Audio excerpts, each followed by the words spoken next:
সুপ্রিয় দর্শক, শুভেচ্ছা। বাংলাদেশের পোশাক শিল্প নিয়ে বেশ আগে থেকেই ষড়যন্ত্র চলে আসছে। দর্শক জানেন আপনারা, বাংলাদেশের পোশাক শিল্প নিয়ে বেশ আগে থেকেই ষড়যন্ত্র চলে আসছে এবং এই পোশাক শিল্প বাংলাদেশ থেকে অন্যত্র বা অন্য দেশে নিয়ে যাওয়ার একটা পায়তারা চলছে। বিশেষ করে ভারতে এই এই পোশাক শিল্পকে নিয়ে যাওয়ার জন্য একটা ষড়যন্ত্র দীর্ঘদিন যাবৎ শুরু হয়েছে।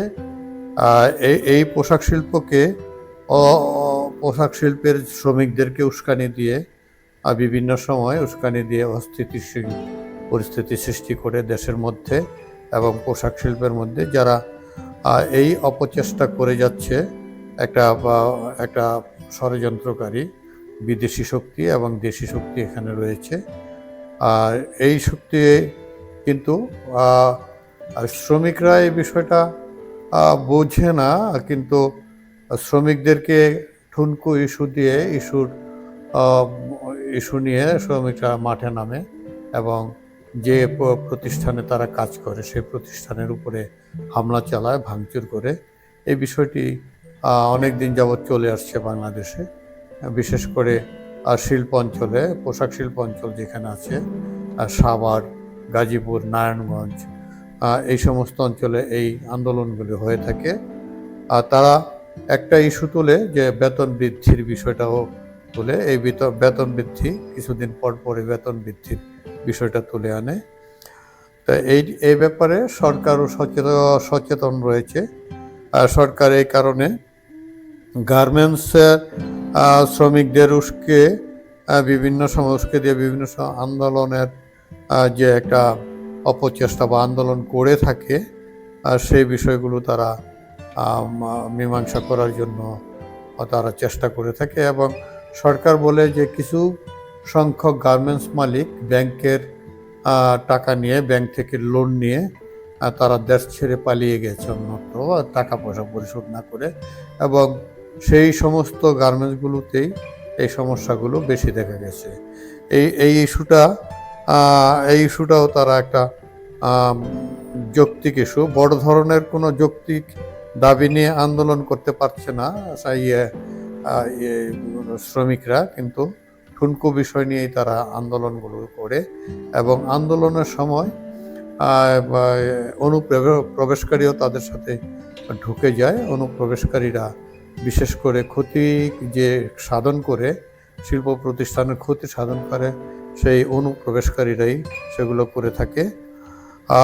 বাংলাদেশের গার্মেন্টস শিল্প ধ্বংস করাই তাদের লক্ষ্য। মানে অনুপ্রবেশকারীদেরকে অ্যাসাইনমেন্ট দিয়ে পাঠানো হয় যে বাংলাদেশের শিল্পকে, গার্মেন্টস শিল্পকে, পোশাক শিল্পকে ধ্বংস করে দেওয়ার জন্য। সরকার বিষয়টি আগে থেকেই বুঝতে পেরেছে। সরকার বলছে কিছু সংখ্যক গার্মেন্টস মালিক ব্যাংক থেকে মোটা দাগে ঋণ নিয়ে ঋণের টাকা পরিশোধ না করে গার্মেন্টস ছেড়ে পালিয়েছে। ওই সকল গার্মেন্টসে শ্রমিকদের বেতন বকেয়া রয়েছে। দেশে অর্থনীতির অন্যতম প্রধান যোগানদাতা হচ্ছে পোশাক শিল্প। সরকার এই শিল্প টিকিয়ে রাখতে যথেষ্ট সচেষ্ট।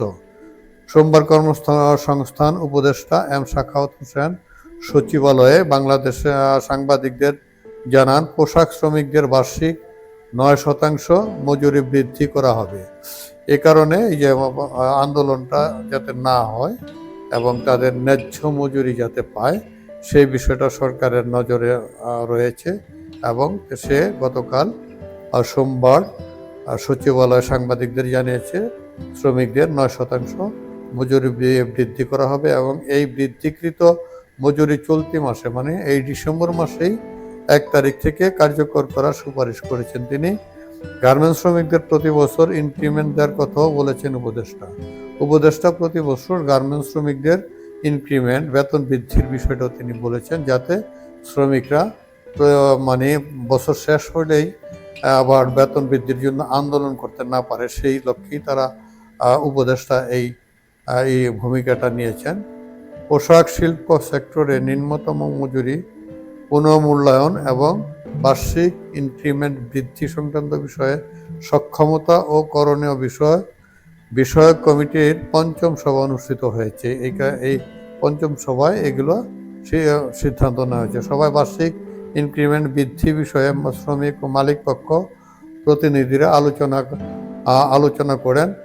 এই ইনক্রিমেন্ট বৃদ্ধির জন্য, বেতন বৃদ্ধির জন্য শ্রমিক পক্ষর নেতৃবৃন্দ ছিল এবং মালিক পক্ষ ছিল, এবং তাদের উপস্থিতিতেই এগুলো সিদ্ধান্ত নেওয়া হয়েছে। শ্রমিক পক্ষের প্রতিনিধিরা আলোচনায় সবশেষ শতকরা 10 ভাগ ইনক্রিমেন্ট বৃদ্ধির বিষয়ে মত প্রকাশ করেছেন।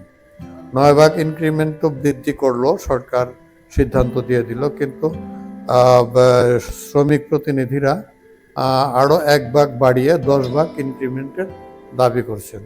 আশা করি এই দাবিটা হয়তো পূরণ হয়ে যাবে শিগগিরই, অথবা অদূর ভবিষ্যতে এটা পূরণ করবে। এবং আমরা সরকারের কাছে আশা করব এবং সংশ্লিষ্ট সকলের কাছে আশা করব এই গার্মেন্টস শিল্প যাতে বাংলাদেশে টিকে থাকে, কারণ এই গার্মেন্টস শিল্পের উপরে বাংলাদেশের যে অর্থনীতির চালিকা শক্তি গার্মেন্টস শিল্প থেকে একটা বড় অংশ আসে।